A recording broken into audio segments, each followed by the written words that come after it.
हाँ तो गाइस आज हम ड्रा करेंगे जुबिन नौटियाला एक जो सिंगर हैं उनकी एक ड्राइंग। और ये फ़ोटो कुछ इस तरीके से है, थोड़ी फ़ोटो ज़्यादा साफ़ नहीं है यानी कि ज़्यादा क्लियर नहीं है, लेकिन हम इसको ड्रा करेंगे बिल्कुल फ्री हैंड और ट्राई करेंगे, देखेंगे कि किस तरीके से फ्री हैंड से कितने अच्छे रिजल्ट पा सकते हैं हम। और इसके लिए मैं इस्तेमाल करूँगा अप्सरा की पेंसिल जो नॉर्मल मार्केट में मिल जाती हैं, और ये कॉटराई शीट है। तो चलिए फ्री हैंड ड्रा करने के लिए मैं इस्तेमाल करूँगा यहाँ पर मैकेनिकल पेंसिल जो है 0.5 आर्ट लाइन की, और इसी से ड्रा करके देखेंगे आउटलाइन। फिर उसके बाद देखेंगे ड्राइंग को किस तरीके से शेड करना है। तो अभी हम आउटलाइन पर फोकस करते हैं।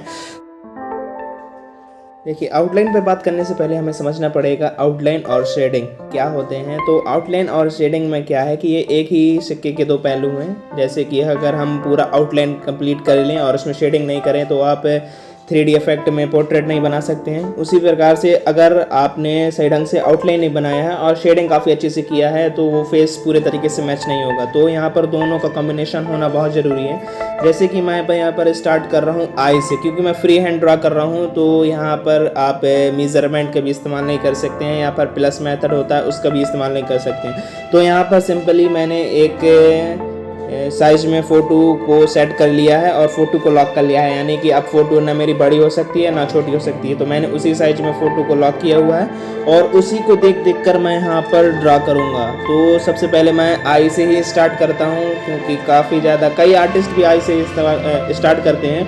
और इसके पीछे एक कारण ये है कि आई आपका 60% फेस का प्रोपोर्शन और वॉल्यूम को अचीव करने में काफ़ी ज़्यादा मतलब कि हमें हेल्प करती है। तो मैं बेसिकली आई से ही स्टार्ट करता हूँ। और यहाँ पर फ्री हैंड ड्रा करना यानी कि काफ़ी ज़्यादा गलतियाँ भी होंगी, ऐसा नहीं है कि हमारे बीच में गलतियाँ ना हो।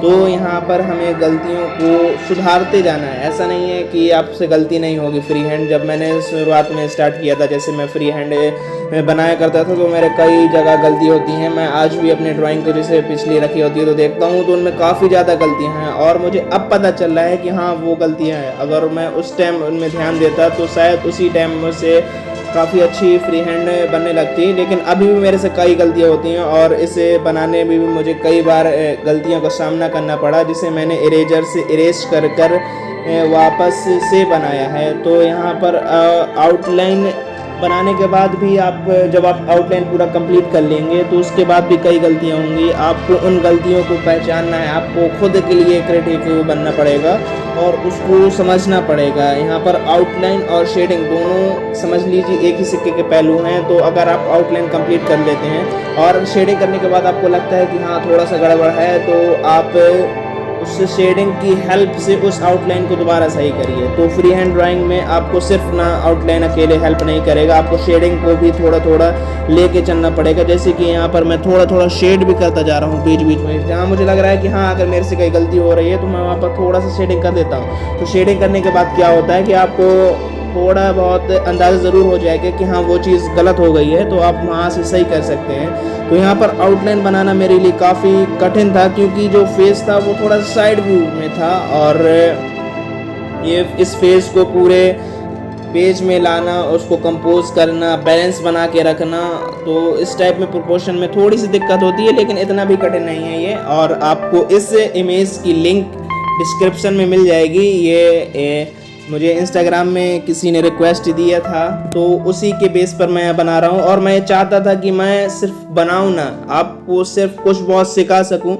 तो वीडियो काफ़ी हद तक रियल टाइम है, आप देख सके कि मैं किस तरीके से पेंसिल को होल्ड किया हूँ और किस तरीके से उसको पेज में चला रहा हूँ। तो इससे थोड़ा बहुत तो आपको हेल्प मिलेगा। हालांकि ऐसा नहीं है कि इतनी कम समय की वीडियो में आपको बहुत कुछ सीखने को मिले, लेकिन आपको बहुत कुछ भी सीखने को मिलेगा।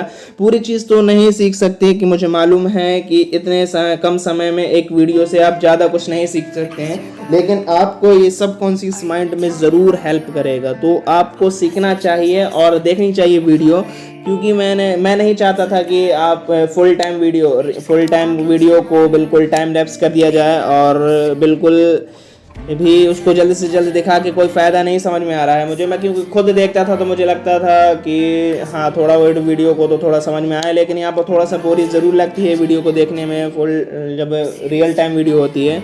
तो यहाँ पर मैंने बीच बीच में वीडियो कट कर रखी है और आपको रियल टाइम बीच बीच में टाइम लैप्स भी दिखेगा। और जहाँ पर मुझे जिस तरीके से शेडिंग की ज़रूरत पड़ रही है, जैसे HB 2B 4B, तो इसी तरीके से लीड का मैं इस्तेमाल कर रहा हूँ। यहाँ पर सबसे पहले मैं HB का यूज़ करता हूँ। इससे क्या होता है कि ये मेरा पेपर थोड़ा मीडियम साइज में मीडियम सरफेस का है, तो मीडियम सरफेस में क्या होता है कि थोड़े से ग्रेन से निकले होते हैं। अगर आप डायरेक्टली उसमें 10B का यूज़ करेंगे तो वो इतना ज़्यादा स्मूथ रिजल्ट नहीं देगा, लेकिन यहाँ पर मुझे स्मूथ रिजल्ट नहीं चाहिए था, फिर भी मैं यहाँ पर HB का पहले इस्तेमाल कर रहा हूँ और देन डार्क वैल्यूज़ को अचीव करने की कोशिश कर रहे हैं। यहाँ पर आई मोस्ट इम्पॉर्टेंट चीज़ होती है, तो मैं पूरे पोर्ट्रेट में अगर सबसे ज़्यादा फोकस देता हूँ तो आइज़ में होता है, और आइज़ का एक एक चीज़, एक एक हेयर और एक एक डिटेल्स बनाना काफ़ी ज़्यादा ज़रूरी है। तो आप भले ही पूरे पोर्ट्रेट में ज़्यादा फोकस ना करें, लेकिन आइज़ में काफ़ी ज़्यादा फोकस ध्यान दें और इस चीज़ का ख्याल रखें कि आई आपकी काफ़ी ज़्यादा इम्पॉर्टेंट होती है। तो आई को एक ऐसा सब्जेक्ट बनाकर चलें कि आप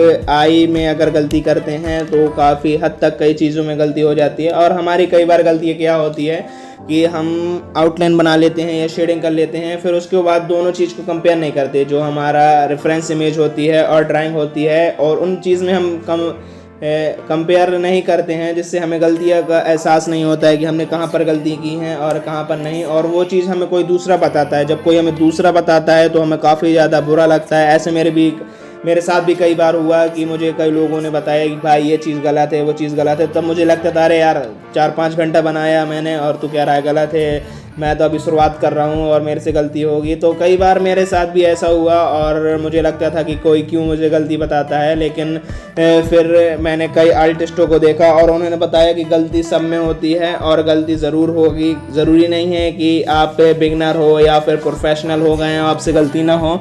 तो गलतियों को पहचानना है तो आप खुद उस गलती को पहचानो और समझने की कोशिश करो कि आपको कहाँ गलती हुई है और उसी हिसाब से आपको काम करना है। यहाँ पर जैसे कि मैं ये हमारी 12H पेंसिल है जो कि अप्सरा के बॉक्स में नहीं आती है, तो मैंने इसे अलग से लिया था। अप्सरा के जो बॉक्स आया था उसमें मेरे 2-3 पेंसिल तो यूँ ही ख़राब हो गई थी। तो यहाँ पर मेरे पास सबसे हाईएस्ट पेंसिल 12B है और 10B 8B मेरे पास थी ही नहीं, क्योंकि वो छिल ही नहीं रही थी, शार्प ही नहीं हो रही थी अप्सरा की, तो वो पेंसिल का मैंने यहाँ पर यूज़ नहीं किया है। तो यहाँ पर डार्क स्टोन पाने के लिए मैंने 12B का इस्तेमाल किया हुआ है।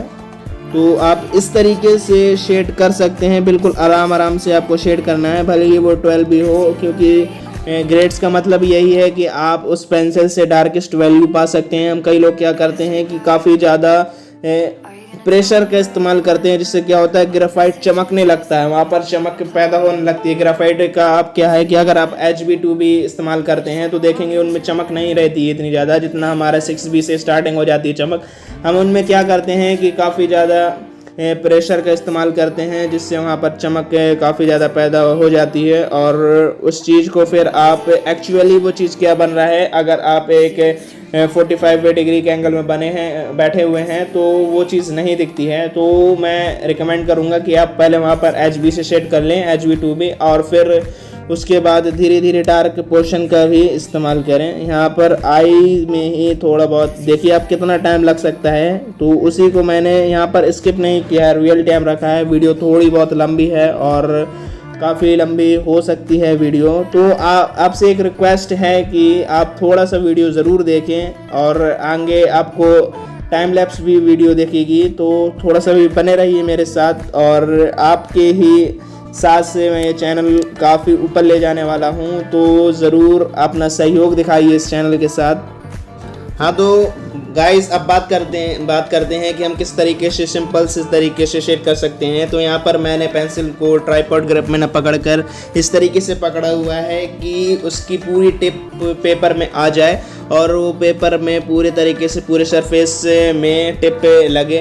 तो इस तरीके से मैंने यहाँ पर शेड किया और इसके करने के बाद हम यहाँ पर ब्रश का इस्तेमाल करेंगे और ब्रश से ब्लेंड करेंगे, जिससे क्या होगा कि थोड़ा बहुत स्मूथनेस भी आ जाएगी। मैं यहाँ पर स्मूथ नहीं चाहता हूँ, मैं चाहता हूँ कि थोड़ा सा टेक्सचर बना रहे मेरा यहाँ पर पोर्ट्रेट, तो इसी हिसाब से मैं यहाँ पर शेड कर रहा हूँ।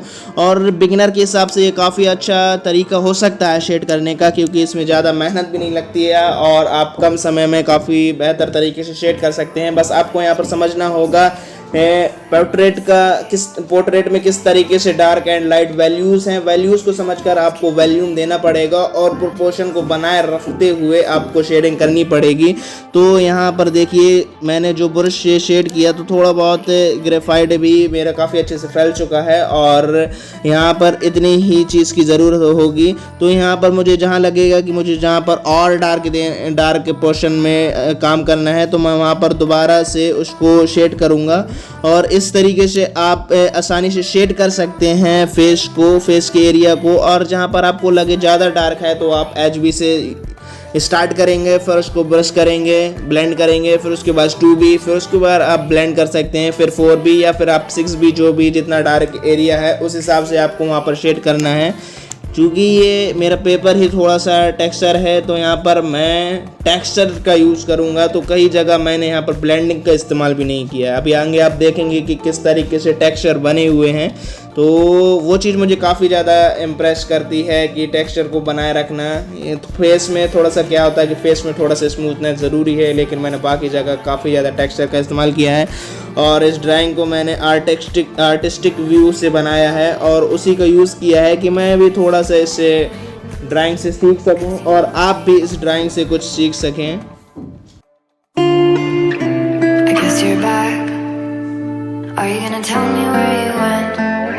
Messages I sent with no reply. It's like that. You're just gonna walk into my room. I hate how you assume I'll take the pleasure and the pain, the sorrows in your brain, 'cause I know you're on the run. I'll take the pleasure and the pain, your secrets to my grave, 'cause you are the only one.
हाँ तो guys इतना सब complete होने के बाद अब ज़रूरी है कि हम चेहरे पे जहाँ पर हमारे हाइलाइट्स छूट गए हैं वहाँ पर हाईलाइट दें। और हाईलाइट के लिए मैं यहाँ पर यूज़ कर रहा हूँ मोनोटोन बजूरी इरेज़र और साथ ही मैं यहाँ पर नीडेड इरेज़र का भी यूज़ करूँगा। तो इस तरीके से आप हाईलाइट दे सकते हैं और आप देख सकते हैं कि किस तरीके से यहाँ पर टेक्सचर आया हुआ है इस पेज में। तो ये काफ़ी ज़्यादा अच्छा पेज है और काफ़ी ज़्यादा सस्ता है बिगनर्स के लिए। आप कॉटराइज शीट्स का यूज़ करें और उनसे आप काफ़ी अच्छे रिज़ल्ट पा सकते हैं। हम क्या होता है कि हम शुरुआत से ही स्मूथ पेपर यूज़ करने लगते हैं और स्मूथ पेपर में आपको काफ़ी ज़्यादा टाइम और काफ़ी ज़्यादा एफ़र्ट्स लगाने पड़ते हैं तब आप वहाँ पर एक रियलिस्टिक रिज़ल्ट पा सकते हैं। तो यहाँ पर मैंने कई सारे पेपर और कई सारे पेन पेंसिल और यूज़ किए हुए हैं। तो इस हिसाब से मुझे जो सबसे अच्छे पेन और पेंसिल लगते हैं तो इस हिसाब से जो पेपर है वो कॉटराइज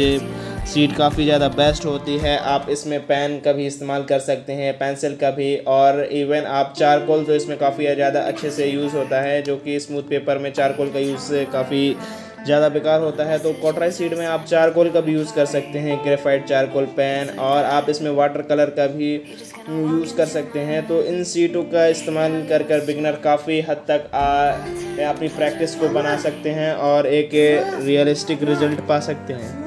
तो आज की वीडियो में कुछ इतना ही, और मिलते हैं नेक्स्ट वीडियो में। तब तक के लिए खुदा हाफिज़, और अब से जल्द मैं वीडियो लाने की कोशिश करूँगा। तो मिलते हैं नेक्स्ट वीडियो में।